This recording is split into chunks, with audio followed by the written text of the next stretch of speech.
are 5 behavioral interview questions that I bet you'll be asked, and I'll include how to answer them and example answers as well. You'll also hear different versions of the questions because people tend to ask these differently. So by the end of this video, you will be prepared for so many behavioral interview questions. And you're in the right place because my behavioral interview videos have amassed millions of views and thousands of success stories that you can see in the comments. And stay to the end because the answer to the 5th question is actually going to work for so many other questions. And my goal for you is to use it in the interview as much as possible, hopefully in every interview. It's so good to see you. And if you're new here, I'm Madeline Mann. I'm a human resources leader and job search strategist who turns job seekers into job shoppers. You may recognize me as a top job search instructor on Spotify and LinkedIn Learning, or you may have seen me on Bloomberg, New York Times, ABC, and more. Be sure to subscribe because what's the best that can happen? You land an incredible job and it changes the trajectory of your life? A hugely common behavioral interview question you'll be asked is describe a situation where you went above and beyond. Or I've asked it as tell me about a time you did something outside of the job description. The purpose of this question is to see if you are someone who waits like a sitting duck for work to be assigned to you, or if you actively find ways to add value and propose new projects and initiatives. So think of those moments where you noticed something could be improved and simply did it, or when you helped team members when it wasn't directly related to your goals. Come up with an example and then explain it using the CAR formula. That's challenge, action, result.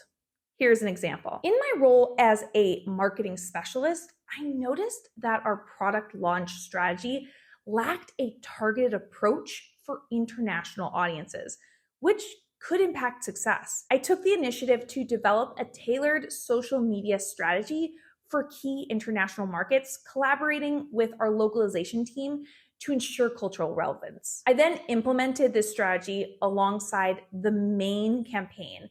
This led to a 30% increase in international engagement and a 15% boost in sales from those regions during the launch. The next question is, describe a situation where you had to deal with a difficult coworker, or another version is where you had to resolve an interpersonal conflict. Raise your hand if you've been personally victimized by this question. Oh, this is a very common question and one that I've had to help my clients with a lot because this answer could make you come off the wrong way, like you're talking smack on your coworkers. Essentially, the interviewer is asking you this because we've all worked with difficult people in our day, and they're trying to understand your ability to communicate and adapt. So pick a scenario where there was a bit of tension and where you were the bigger person. Don't share that you avoided them or you had any sort of attitude about it. A good answer would sound something like this. I once worked with a colleague who frequently missed deadlines, causing delays in our project timeline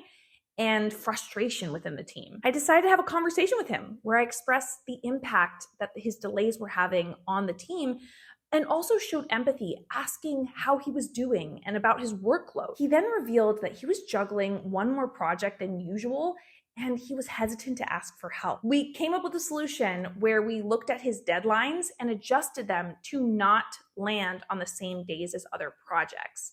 And then we identified several tasks that could be redistributed to other team members. As a result, his performance improved and our project timelines became more consistent. This proactive communication resolved the tension and strengthened our relationship. I am curious to know, do companies tell you ahead of time that it will be a behavioral interview or not? Some do, some don't. Let me know in the comments by saying companies tell me or companies don't tell me. Next super common behavioral interview question you'll likely be served up is, give us an example of a time you had to meet a tight deadline. Or another version of this is, how do you handle competing deadlines? This is asked for those companies that are dynamic and fast-paced, where everyone sits at a computer and responds to emails all day. I poke fun, but I do understand why a company would ask you this question. They're trying to see if you're someone who doesn't drop the ball. They want to know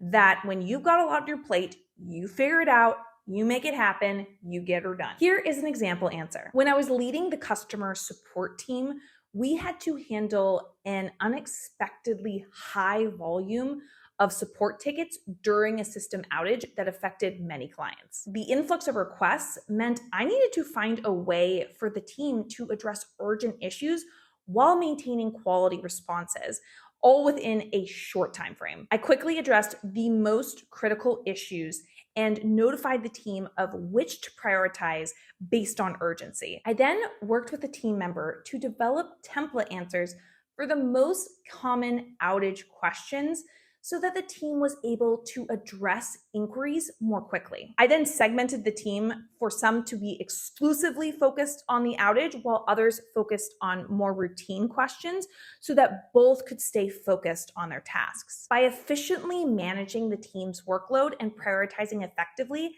I resolved all high priority issues within the deadline and ensured all clients received timely support. This coordinated effort resulted in minimal disruption to our clients, and the feedback we got was highly positive that we had really great responsiveness during the outage. Unfortunately, you can rock these behavioral interviews, but if you don't have a strong first impression and then you close out the interview with a thoughtful conclusion that leaves a lasting impression, it could hurt your chances. So I actually scripted exactly what you should say at the beginning and the end of these interviews. It's outside the scope of this video, so I put it all together in a free download linked below this video. Enjoy. This brings us to a common behavioral interview question that is the oldest one in the book. Tell me about a time you failed. Or tell me about a time you made a mistake. When picking your answer, look for a story in your past where it truly was a mistake or a failure. We don't want to dodge this question, but the most important part is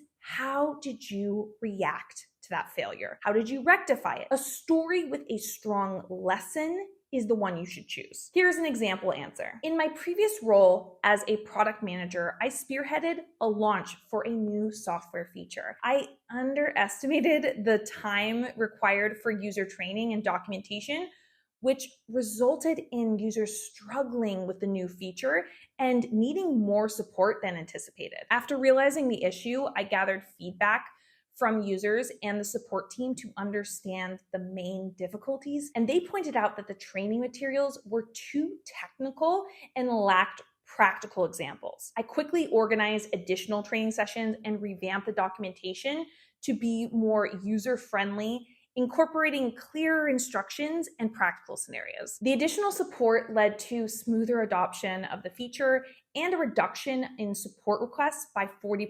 The feedback helped me learn the importance of thorough user preparation and accessible documentation, which I've applied to future projects to ensure for better user experiences from the start. Finally, this is the most important behavioral interview question. Your answer to this should be your shining moment in the interview. And therefore, whatever you come up as your answer for this question, you should try to incorporate this answer into every interview, even if they don't ask this question exactly. And that question is, give an example of a goal you set and how you achieved it. Or another version is, what is your greatest accomplishment? Depending on your profession, you can usually predict a more specific version of this question, such as if you're an event planner, they might ask, what is the greatest event you've planned? Or if you're a salesperson, what is the best deal you landed? Basically, they are opening up the floor to you and saying, I'm giving you a moment to shine. Show us what you got, kid. For this answer, you need to pick an answer that has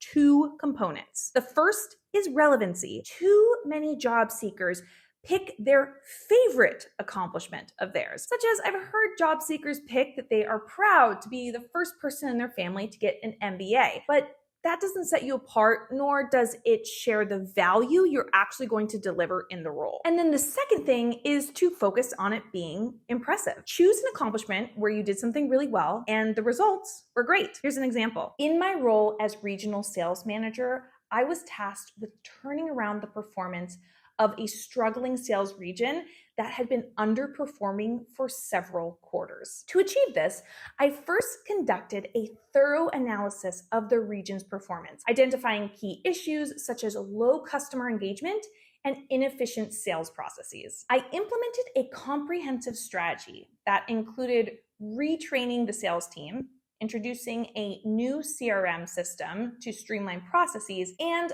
launching targeted marketing campaigns to re-engage existing clients. I also set clear, measurable goals for each team member and provided ongoing coaching to ensure that they were on track. Within 6 months, the region not only met, but exceeded target, achieving a 35% increase in revenue. The turnaround was recognized company-wide, and the strategies I implemented were adopted in other regions as well. Did this video help you? All I ask is for a sweet little like on this video, and make sure you're subscribed to this channel. I'll also link the scripts to make a powerful first and lasting impression in the job interview below. You've got this. Wi-Fi high five.